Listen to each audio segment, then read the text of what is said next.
வணக்கம், good morning, welcome back to Rainman studio. உங்கள் Venkatesh MAS Rainman. இனிய காலை வணக்கம். இது என்னுடைய தனிப்பட்ட வானிலை அனுமானம். அதிகாரப்பூர்வ வானிலை முன்னறிவிப்பு மற்றும் தகவல்களுக்கு இந்திய வானிலை ஆராய்ச்சி மையம் மற்றும் அரசு சார் அறிவிப்புகளை பின்தொடருங்கள்.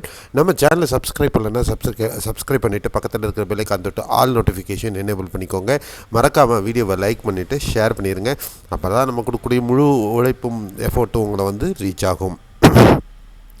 இன்றைய வானிலை அனுமானம் 17 டிசம்பர் 2025. இன்றைய வானிலை அனுமானத்தில் மத்திய இந்திய பகுதிகளில், குறிப்பாக வட மாநிலத்தில் ராஜஸ்தான் ஒட்டிய பகுதிகளில் இருக்கக்கூடிய அந்த உயரழுத்தம் காரணமாக வீசக்கூடிய அந்த உலர்ந்த காற்று, ட்ரை ஏர் விண்ட்ஸ் ஆல்மோஸ்ட் வட தமிழகத்தில் வீச ஆரம்பிச்சிருச்சு. ஸோ இதனால் கிழக்கு திசை காற்று மூலமாக வரக்கூடிய மழையின் தாக்கம் வட தமிழகத்தில் படிப்படியாக குறைந்துவிடும். அதே நேரத்தில் இன்று மாலை இரவுக்கு பிறகாக டெல்டா மற்றும் தென் தமிழகத்தின் பெரும்பாலான பகுதிகளுக்கும் இந்த வறண்ட காற்றானது ஊடுருவ ஆரம்பிக்கும்.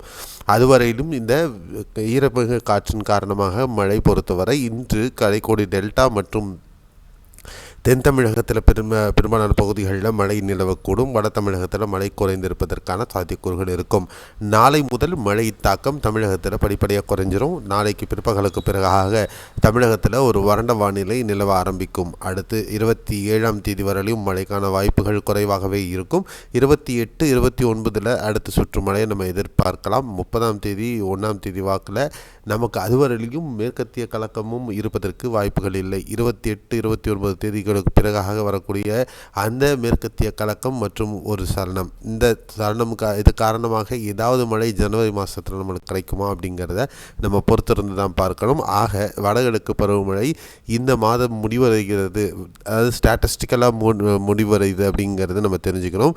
இந்த வறண்ட காற்றின் தாக்கமாக மழையின் தாக்கமும் குறைந்திருக்கும் அப்படிங்கிறது தான் நம்ம தெரிஞ்சுக்க வேண்டிய விஷயம்.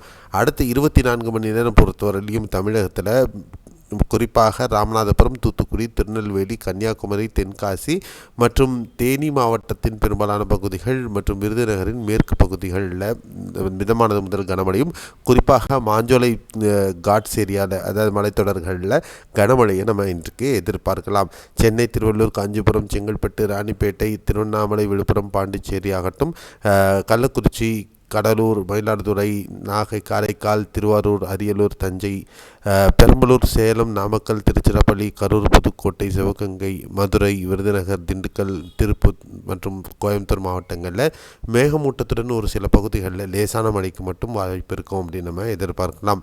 மாற்றங்கள் எதுவும் இருப்பின் நம்மளுடைய ஃபேஸ்புக் தொடர்ந்து அப்டேட் மற்றும் வாட்ஸ்அப் சேனலில் தொடர்ந்து அப்டேட் வந்துகிட்டு இருக்கும். கீழே டிஸ்கிரிப்ஷனில் லிங்க் இருக்குது, அதை கிளிக் பண்ணி நீங்கள் நம்மளை ஃபாலோ பண்ணிக்கலாம். கேரளாவில் பொறுத்தவரையிலும் மேற்கு தொடர்ச்சி மலை ஒட்டிய சபரிமலை இந்த பகுதிகளில், திருவனந்தபுரத்தின் மேற்கு பகுதிகளில் மட்டும் மிதமான மழையும், மற்ற மாவட்டங்களான திருவனந்தபுரம், கொல்லம், பத்தனம்திட்டா, இடுக்கி, கோட்டயம், அல்லப்பி, எர்ணாகுளம், திருச்சூர், பாலக்காடு மாவட்டங்களில் லேசான மழைக்கான வாய்ப்புகளும் இருக்கும். மற்றபடி ஏனைய மாவட்டங்களில் வறண்ட வானிலையை தொடர்வதற்கு வாய்ப்புகள் இருக்கிறது. கடந்த 24 மணி நேரத்தில் பொறுத்தவரையிலும் கடலூர் மாவட்டத்தில் நல்ல மழை பதிவாயிருக்கு.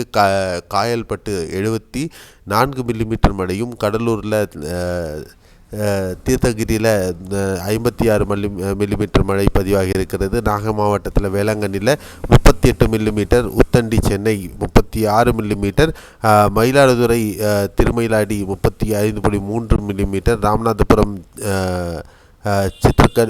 சித்திரக்கோட்டையில் 34.8 மில்லிமீட்டர், திண்டுக்கல்லில் கரைக்கடவு 33.2 மில்லிமீட்டர் மழையும், சென்னை வலசரவாக்கம் 31.2 மில்லிமீட்டர், இந்த மாதிரியாக மழை பதிவாகி இருக்கிறது.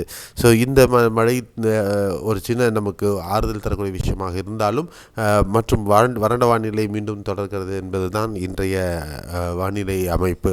ஸோ இந்த வீடியோவில் உங்களுக்கு புரிதல் கொடுத்துருக்கேன், ஒரு உண்மையான வானிலை கொடுத்துருக்கேன்ற நம்பிக்கையோடு நான் விடைபெறுகிறேன். இந்த சேனலை சப்ஸ்கிரைப் பண்ணலைன்னா சப்ஸ்கிரைப் பண்ணிவிட்டு பக்கத்தில் பெல்லைக்கான் தொட்டு ஆல் நோட்டிஃபிகேஷனும், அதே நேரத்தில் லைக் பண்ணிவிட்டு வீடியோவை ஷேரும் பண்ணிக்கோங்க. மறக்காமல் WhatsApp, Facebook, Twitter, Instagram link எல்லாமே கீழே டிஸ்கிரிப்ஷனில் இருக்குது, அதையும் கிளிக் பண்ணி நம்மளை ஃபாலோ பண்ணிக்கோங்க. Bye, see you, have a nice day.